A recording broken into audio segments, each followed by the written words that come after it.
Now, this is a great question, and I'm going to do this kind of backwards here. So let's first of all define what do we mean by the so-called rat race, right? That's popularized by Bob Kiyosaki in his, I think, 1996, 97 book, Rich Dad Poor Dad, this whole idea of being in the rat race, and we need to get out of the rat race. In order to get out of the rat race, you have to enslave a bunch of people to do so.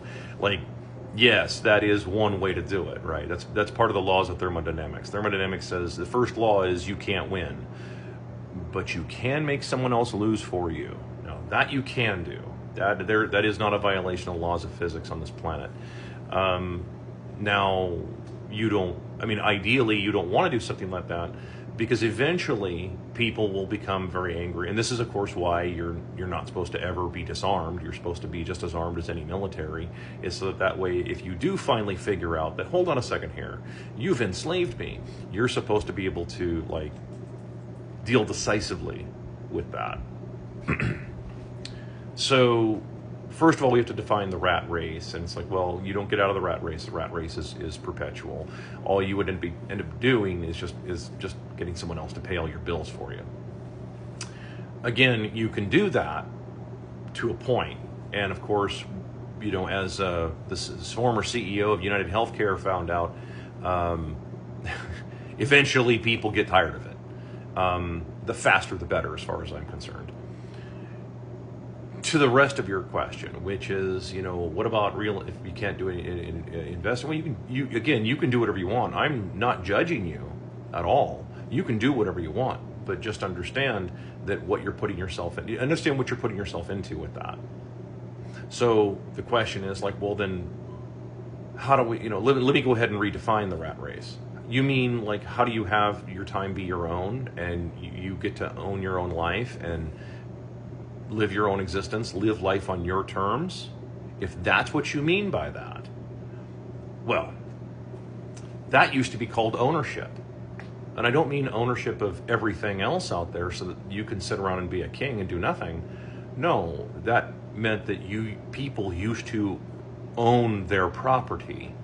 They used to own their personal property, and more importantly, they used to keep the fruits of their labor. And their currency, the money, wasn't being inflated to worthlessness, which meant that they weren't being ripped off. What's the fastest way to solve poverty in this world? Stop ripping people off. Right. That's as far as synthetic poverty. I'm not talking about organic poverty or poverty by choice. In other words, someone who just chooses not to do anything particularly big or important because maybe they want to write a book or something like that, or they want to paint a painting, so they don't really care about money or anything. Okay, fine. That's what's called organic poverty, or just poverty by choice. Synthetic poverty is the part where everybody's just constantly ripping you off through inflation and taxes and all these crazy gimmicks, right? Because they don't want to work. Okay, governments, corporations, bankers, these things all work together, in their different systems to keep ripping people off. And the way you got out of that was you just owned something. You were on your property and you didn't owe any taxes on it. Well, but Axel, there's property taxes. Property taxes would go away if you actually had a Second Amendment. Huh? If ever, you understand? I mean, I know I'm talking to a lot of people out there. I don't mean you specifically, but I mean, just in general, a lot of men out there that have low T. But, dude, property taxes go away if you get rid of the 1934 laws, the Second Amendment restrictions, and you get rid of 1968, and you get rid of 1986, and you get rid of all the orange douchebags nonsense laws. How quickly could you guys end property taxes in this country?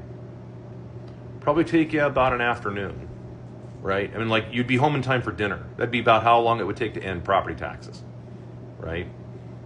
Well, but what would all the people who live on property taxes do? Probably flee to Argentina or Chile, the mountains of Chile, and learn to speak German or something. I don't know. Or maybe they just become productive people and stop leeching off of everybody else. but teachers, the teachers can. There's no reason teachers can't own a business, but if they're going to own a business, that's fine. Then the deal is, if you're a teacher, if I were a teacher, I would say, okay, yeah, hey, I mean, I'll teach your kids. Tuition's non-refundable. You need to have some measure of, they need to have some measure of understanding, so they're not disruptive to the other paying customers I have. And this is the curriculum I teach. Well, I don't like your curriculum. Okay, then go somewhere else. It's that simple. None of this should be considered anything mind-blowing. This is common sense. Okay, this basic commerce. This is just commerce 100. This is really simple stuff. Again, I'm not talking to you specifically who asked this question. I'm just kind of punctuating the point I'm making. So, yeah, I mean, you can, if where people are getting hung up is they put all their money in the stock market, they put all their money, into these gimmicks, and then they want a bunch of returns on their investment. But in order, for example, let's say that you're heavily invested in insurance, the only way for that insurance company to be profitable is to deny claims. So, in other words, if you want to make money off of your investment, because the whole world has told you since 2010 that shareholders have to have a return, which is not true.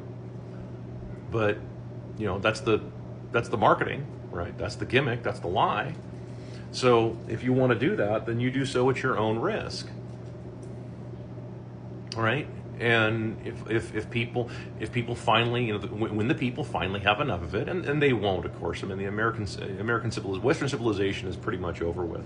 I'm actually kind of hoping that maybe in 100, 200 years or so, somebody finds these videos and translates them into whatever language, because they're not going to be speaking English, into that, and then the people then kind of realize, like, oh my God, here was somebody that was like, Sanmi 451 telling us the fucking truth.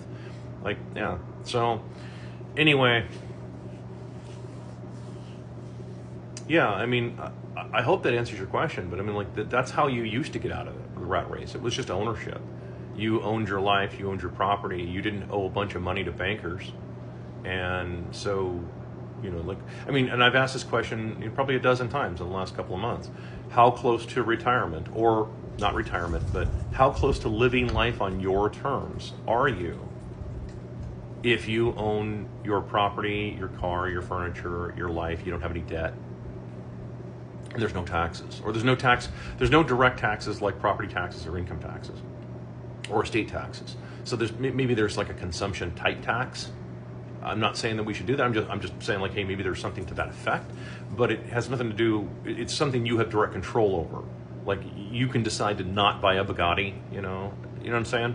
Anyway, like, if we think of it in those terms, how close are most people to that? If you had all that, how close are most people to living life on their terms? Most people are they're maybe 2% away.